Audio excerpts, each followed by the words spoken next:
Great. Okay, so by way of intro, I'm Micah. I'm a partner at Next 47. We're a venture capital firm with 2 billion euros and invest in B2B companies, Series A to C, that are scaling. My own background is I was early at a company, a security company, Cloudflare, that today is publicly traded at 20 billion. And so Wandelbots is one of our portfolio companies, and on that journey towards scaling. And Martin, Wandelbots has raised $120 million from great investors like EQT, Insight, Microsoft. We're privileged to be a part of that investor syndicate. And for anyone in the room that's starting a company, one of the key elements to fundraising is the elevator pitch. You have to be able to, no matter how unique your idea is, you have to be able to communicate crisply and clearly within 60 to 90 seconds before you kind of lose someone's attention, especially in an environment like this. So can you share with the audience the elevator pitch for Wandelbots? Yeah, of course. Hi, I'm Martin, Chief of Staff at Wandelbots. I get the question back to you. Have you ever programmed a robot or taught him what to do? Never. Has anybody in the room ever collaborated with a robot? Okay, one. That's not too many. And the reason for that is that robots are completely disconnected from humans. They are programmed very traditionally with a software stack that was built in the 80s or 90s of the last century, and we completely erased that barrier. We offer a solution where people, anyone, even my kids, and they are 10 and 8 years old, are able to tell or show a robot what to do. That's built on a software platform that also connects the robot to anything else, to anything you want it to be connected. And the first application on top of that platform is Wandelbots Teaching. And while there are 3.5 million robot units out there at the moment, it's very likely that this number is going to 10x within the next 3 to 5 years. But still, there are no people able to program it like it's a proprietary programming language. No one really knows. 27 million of developers out there, and only 0.2% of them are able to program a robot. We offer a no-code solution where anyone can teach a robot what to do. That was great. You articulated the tailwinds of the market, that the TAM was growing. You articulated the pain point that you're solving very crisply. Very well done. And thanks. And so this is an exciting industry. What about robotics are some of the emerging trends that get you excited, or what is exciting to you about the next 5 to 10 years about the robotics industry? I'd say, first of all, robotics is one out of 3 major trends we are currently facing, while the other one is just sustainable energy, renewable energy, and obviously artificial intelligence. And as we do as humans have kind of connections, interaction with artificial intelligence, not really many of us, as we just saw, do have interaction with robots. So first of all, you need to know that the robots that are installed on a shop floor in an automotive industry or wherever, there has not been real invention over the first 20, 30 years software-wise. Everything that kind of evolved was more hardware-wise, so they have a higher reach, they have a higher capacity, but they're still programmed in the same way. And what we see, what all the reports say is that there's just not that many people able to program that, while there are also not that many people that want to work in a very repetitive environment, let's call it that way. So just doing the same job every 30 seconds for 8 hours is kind of boring. And you can even implement that in almost any industry. We don't even imagine currently that there will be a robots installed. If I thought of robots, when I joined Wandelbots 3.5 years ago, I didn't really have any connection with robots. So robot in my head was, okay, automotive. Really big metal working stuff like welding and all the things a normal human being has in his head. But actually you can apply robots wherever there's a repetitive task, and maybe you even should do so. I can give you one example. We even installed a robot in a bakery where there was just the dough coming out of a machine and it needed to be placed in order to become rolls. As soon as they were out of the oven, it needed to be placed in a very in rows, right? And no one wants to get up at 2 in the night to place dough on a plate. That's why a robot is now doing that. So there's a variety of use cases that is. robots are starting to enter. I've even seen in San Francisco, there is a coffee shop where the robot serves you coffee and there's no people there, or a salad place where it makes your salad and brings a diverse set of ingredients. So there's an emerging set of use cases. It is. It is exciting, and is probably part of the reason why you guys were able to get investors excited. You know, for anyone starting a company in here, one of the elements of fundraising is getting the investors excited about what you're working on and the sector itself. They may not be experts in that sector, so you kind of have to paint the picture of why this is an exciting market. Why do you think investors took a chance on you? Well, first of all, back then in 2018, there were not that many robotics startups, and also not in Germany, or especially not in Germany. And I think I've joined Wandelbots right before Series B, which we had to do completely during the pandemic in June 2020. So it was kind of a tough time. But the feedback we got from the investors back then was it's not about solving a teaching issue only, right? So it's not only about equipping a robot with our tool, like that has to be plugged in via an Ethernet, but the software platform that is underneath it and that connects the robot to anything else. Because now, when a robot is standing on a shop floor, it's just a dumb metal piece of metal, right? Of course, I'm a little in the extreme here, but you don't. If you are operating a shop floor, you don't even know is the robot working if you're not standing very closely to it. So there's no signaling, no numbers, no data, no intelligence, not at all. And the software stack, our teaching is built on top of, all comes with those capabilities, and that's where it can get really a huge company without having to sell a teaching device to a single company using it for 1 or 2 robots, or maybe even 100 robots. So it's the software and the data that we will be able to get out of a robot. That's what made at least within Series B, that made them excited. And one of the elements of an investor and a company's relationship is this is a long-term relationship. Maybe the pitch and the fundraising cycle is a couple of weeks, but the relationship might be 5, 7, 10 years. In the US, the average length of a marriage is 7 years, and so this could be longer than a marriage. So maybe you could talk a little bit about, and you have a wide variety of investors on your cap table, maybe you could talk about the investor selection piece of who you've worked with and how they've been able to help you. The average wedding lasts only 7 years in the US? That's a sad story. We have a fear of commitment there, I suppose. Okay. As I said, I joined in before Series B, and a lot of interesting investors joined the cap table, which we are very happy about.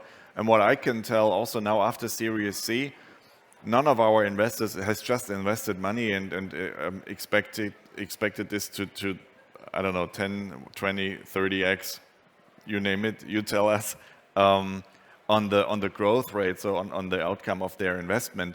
But they are really interested in a topic that we're doing. It's deep tech. It's really tough shit to build that kind of platform in the robotics industry. And we've chosen during Series B, we have chosen 83 North as a lead investor because there was just a great relationship with the lead investor. His name is Gil, and he's really a great guy. And we have chosen Microsoft, which the investment arm of Microsoft is M12, as it's pretty certain that some kind of cloud deployment will be interesting for us. That's what we thought back then, and that's what we have already implemented now. And we've chosen X47 as this is the investment arm of Siemens, and Siemens is one of the, if not the largest company at least in Germany. I don't know if it's the largest, to be honest, with a lot of industry and also a potential customer. That's what we thought back then, and now we know it is a customer. Yeah, each investor will try to add value and have a superpower, and it sounds like you have a wide diversity of people who can help.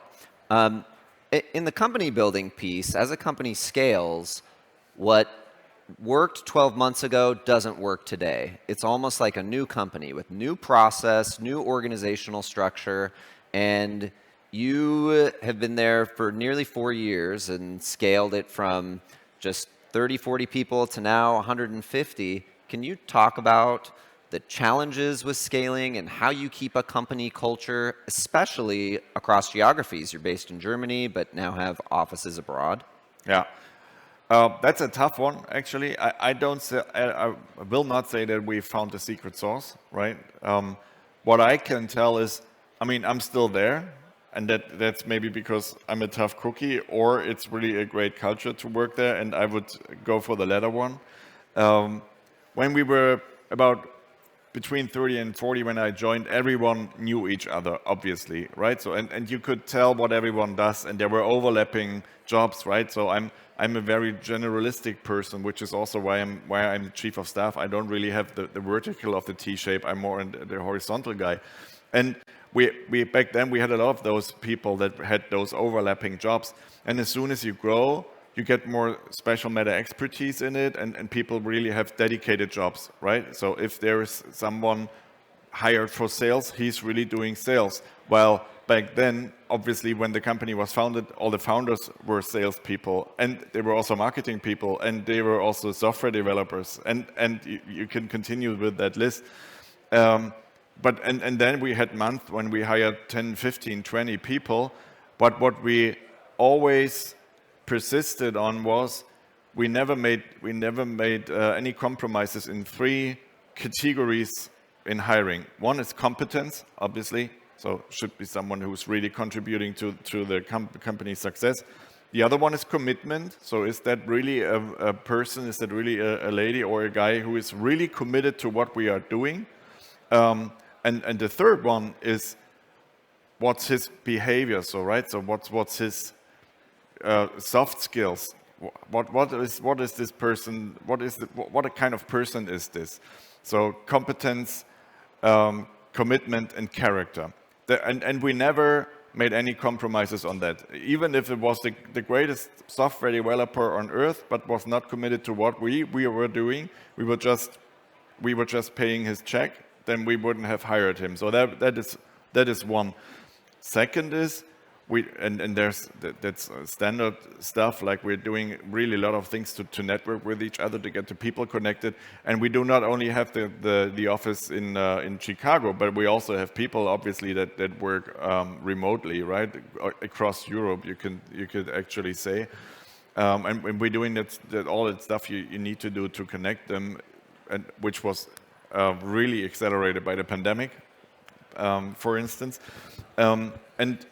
But going deeper into the US geographical region, when we extended to the US, we made sure that there's people from the headquarters going over there very, very regularly. So actually, first after we opened the office back then, there was always someone from the Germany's headquarters, not only to ramp them up, but also to give them kind of the feeling you belong to us, and that's how we work, right? And we make sure that those people, they come to the headquarters whenever it's possible. So And as I told you, I can tell that we haven't found a secret sauce, right? Because like in the hiring thing, if you want to pay attention on character, commitment, and competence, you do obviously make mistakes because you cannot really tell after 2 or 3 interviews is that really a great match. You hope so, but sometimes it turns out it isn't. And then, and that's maybe the third one, then you have to be consequent. That's interesting.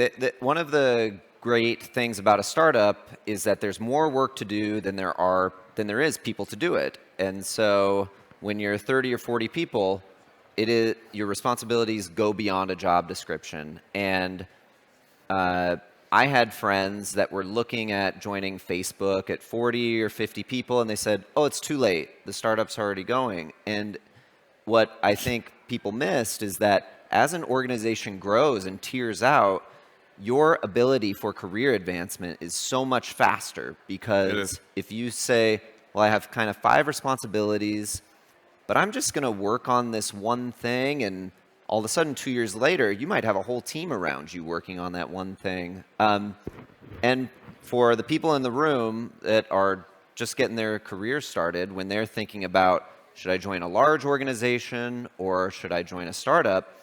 Most startups fail. It's just a numbers game. You worked at large organizations like T-Mobile and safe, corporate, good jobs. What made you want to take the risk of joining an early stage startup? You just mentioned all the reasons. Large, corporate, safe, good job. So that's basically it. And by the way, your friends, they should have started back then when Facebook was that small and getting paid via ESOP or whatsoever, any kind of shares. I mean, that's just the fact. The first step in my career was at this large telecom enterprise, and back then, in such companies, you really have one specific job.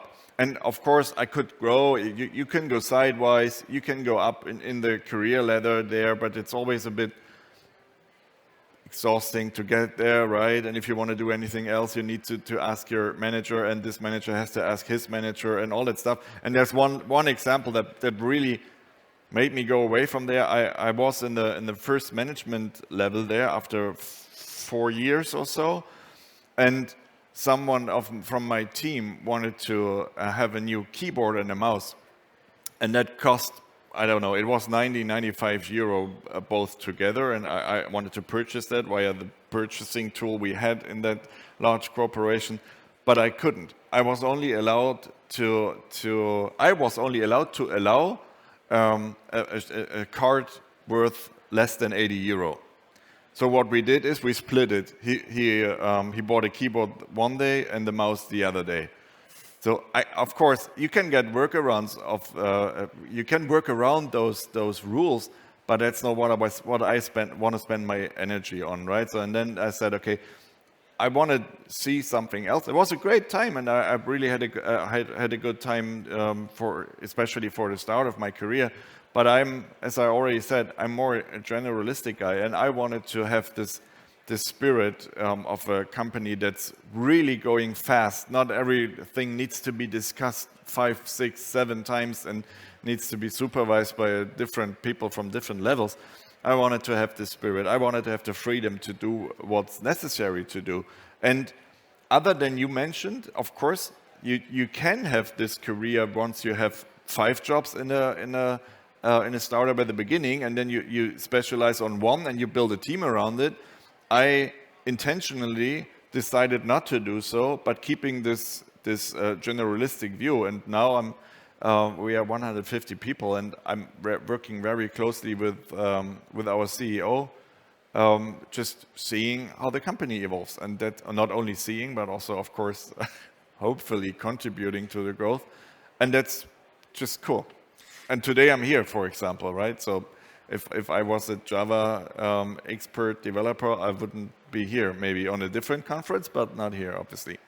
Yeah, when you are in a very large organizations, there's a ton of rules and best practices established. But when you're in a small, early organization, the employees are setting the best practices Right. and the culture, and there kind of are no rules, but then they evolve as either mistakes are made or you figure out something that works. And being a person that's able to shape that Right.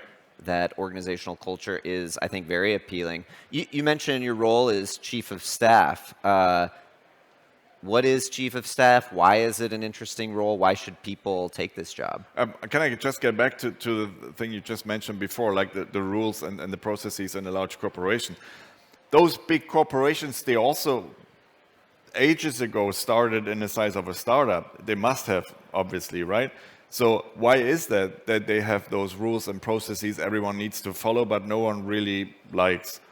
And I think, and that's the big mistake, everyone who's building a company from scratch should try to avoid, and I say as long as possible, because I don't know if you can avoid it forever and ever. If you need to build processes, and obviously 150 people, they cannot work like ants, right? Like we worked back when we were 30, 40 people. You need to have job profiles, you need to have role descriptions, you need to have kind of management levels and all that stuff. But if you need to build a process, only build it after you have proven 3 times that that's the process you want to work with. And if so, just simply write down what worked well, and that's the process you follow until there's someone running against the wall following your process, then just adapt to what has changed, right? And the person that is writing down processes should always consider the one who needs to follow the process or the rule as his customer, not avoiding him to work, but enabling him to work even more efficiently. So that's what I wanted to add. And that's also some kind of my job description currently. And the chief of staff, I didn't know that that role exists when Christian asked me whether I want to become his chief of staff, because I was from a corporation, large corporate, and obviously those roles don't exist there. But when Christian and me, we are together on a stage or in a conversation or whatsoever, we are always explaining it that way.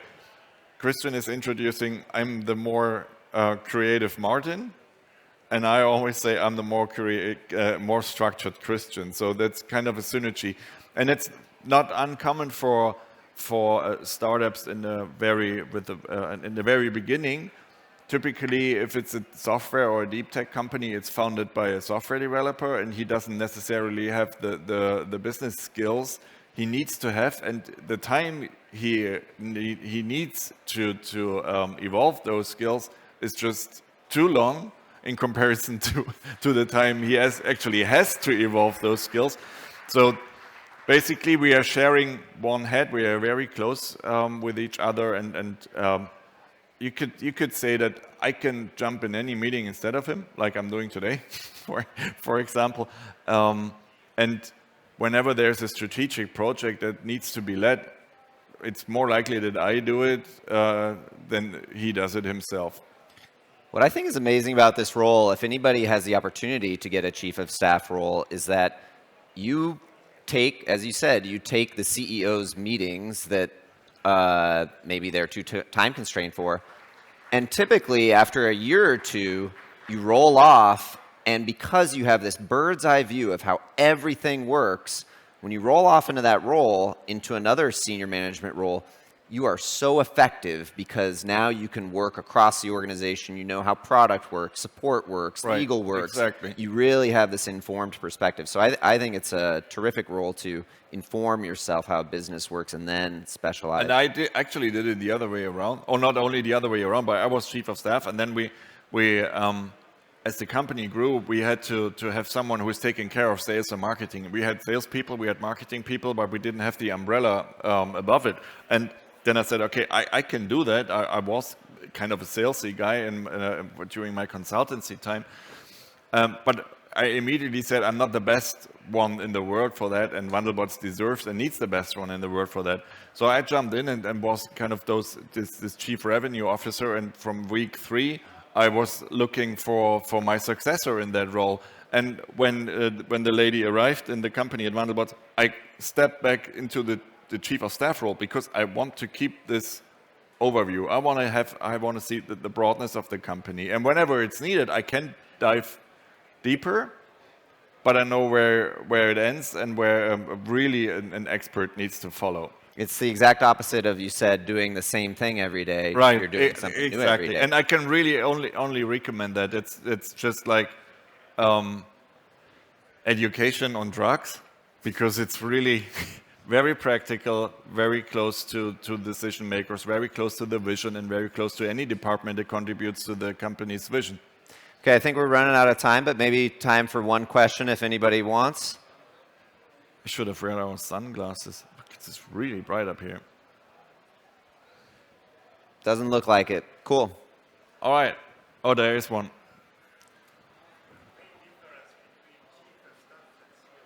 Oh, that's a good one. Can you repeat the question? Yeah, I will repeat it. What's the gentleman asked, what's the difference between chief of staff and COO? And that's a very good one. And I can also tell from my experience, because I also used to be COO of Wandelbots, until we found a successor for that. Typically, the COO in the company has a team, a dedicated team, and within Wandelbots, we slice it that way. Finance was, or still is, under within the operations department. HR is sometimes in, sometimes not in. We have it. We don't have it within the operations team, but there's the internal IT. You also need to have that one day. So really taking care of the day-to-day business, right? That's why operations. While the chief of staff doesn't necessarily have direct reportees. It can, but it's not really necessarily. But working on more on a high level basis and on a strategic basis, where the COO is really diving deep into day-to-day operations. At least that's how we've drawn the picture, but we can do it very individually. Answer? Excellent. Isn't there a microphone? Because I have a tough time hearing that.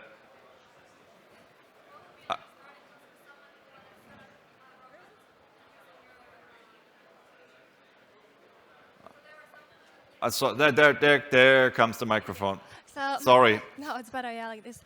So what would be like a starting cost for someone who wanted to buy a robot? Like I saw on your website, there's like some universal robots, and then use your solution of programming a robot. So why should he use the solution? No. What would be the starting cost? Let's say someone the wants starting to play around cost. with it Okay. And see. The starting cost of a robot or of our solution? Your solution, because the robot would be like 20, 30K. Right? Depending on the kind of robot, because there are industrial robots out there and collaborative robots, and as they have different technological the complexity. Just a rule of thumb, it's about 10K per year. So it's subscription based, and it's 10,000 euro per year. Okay, thank you. You're welcome. Okay, I think we're out of time. Thanks, Martin. Right, you're only welcome. Enjoy your stay.